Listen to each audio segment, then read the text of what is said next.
नीति वचन 31 राजा को सलाह। लमूएल राजा के प्रभावशाली वचन जो उसकी माता ने उसे सिखाए।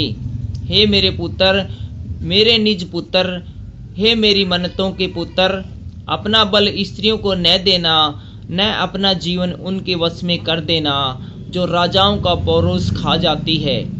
हे लमूएल, राजाओं का दाख मधु पीना उनको शोभा नहीं देता और मदिरा चाहना रईसों को नहीं भावता।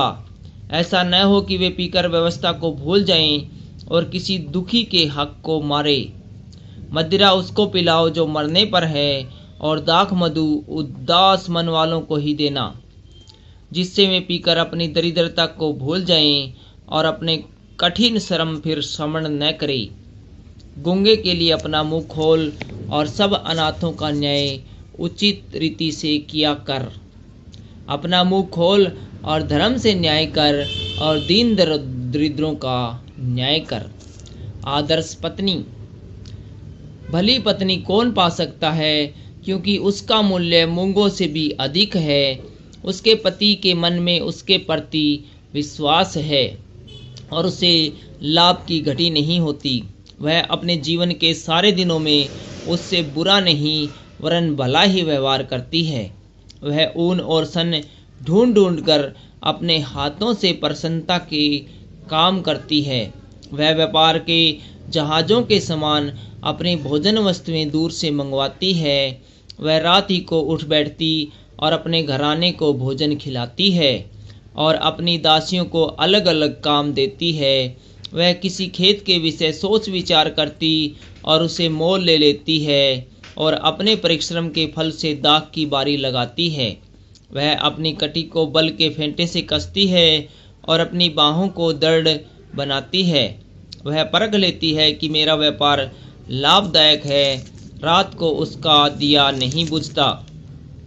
वह अटेरन में हाथ डालती और चरखा पकड़ती है। वह दीन के लिए मुट्ठी खोलती है और दरिद्र को संभालने के लिए हाथ बढ़ाती है।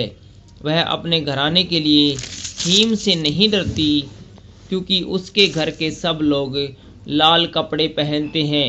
वह तकिया बना लेती है, उसके वस्त्र सूक्ष्म सन और बैंगनी रंग के होते हैं। जब उसका पति सभा में देश के पुरनियों के संग बैठता है, तब उसका सम्मान होता है। वह सन के वस्त्र बनाकर बेचती है और व्यापारी को कमरबंद देती है। वह बल और प्रताप का पहरावा पहने रहती है और आने वाले काल पर हंसती है।